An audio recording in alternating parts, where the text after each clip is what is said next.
Oh, just walking through the space and looking at the content of the Folkert de Jong exhibit made me think about how war happens. And so this is one of those steps, the checkpoint. This work is named for the Belgian village of Watou on the border between France and Belgium. It was a violent region during the 16th century, the 80 Years' War between Spain and the Netherlands, 1568 to 1648, and World War I. Is art ever violent? And that is up to interpretation. But I think so, why not? It represents violence and sometimes creates violent emotions. So my question is art ever violent? And I'm going to have to say, strangely, no, because if I feel violated by what is supposedly art, then for me it's no longer art. So I think art can be about violence and it can comment on violence, but once it becomes violent towards me, towards the viewer, then I feel that somehow it's in a different category and it's not art. Maybe it's pornography or something other than art. Art wouldn't be art if it didn't invoke all of your emotions, and violence is one of them. Thanks. In 3 sentences or less, what does art have to do with politics? I think art, one of the most powerful aspects of art is the ability to affect the masses in a strong visual impact and create an idea based on that impact. And politics is all about ideas.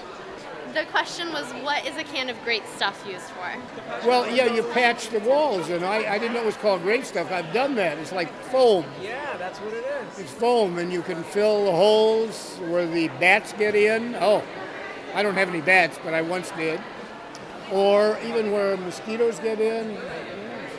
That's what it can be used for. De Jong's choice of materials, styrofoam and polyurethane, adds another layer of meaning to his work. These substances are relatively impermeable and sometimes toxic, and they create considerable environmental problems. The chemical reaction that creates the foam is irreversible. It will take 1 million years to decay. Well, it made it more grotesque, and most of it was depicting war and the ugliness of war, and now that we're in a green environment of sorts, this is anything but green friendly. I think that exhibit was amazing, and that the details in it, the feelings that you get from the images itself, like from the statues, I think it was amazing. And the details in the teeth really kind of got me. And the melting of it, it all seemed like if it was, though it wasn't the color red, so it wasn't blood, but it was great. If you could attach an emotion to these sculptures, what would that be?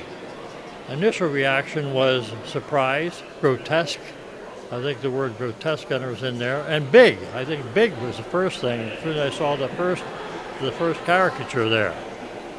And surprise also because of the material it's made out of, which was kind of astounding. I haven't seen anything made like with styrofoam. I mean, it's not like a mold that you mold with clay. A sculptor that makes a statue or something like this. This was molded out of a styrofoam, and also from polyurethane or these toxic ingredients. Anyhow, it was a surprise. But it was interesting. I thought at first it was really disgusting. So when I went in to see the dying giant and the violence of it, it was gross. But at the same time, to read the history of it, to see that everybody in war loses something, whether you're doing the killing or you're being killed, I just thought it was a very powerful message, and I can't believe it was all styrofoam.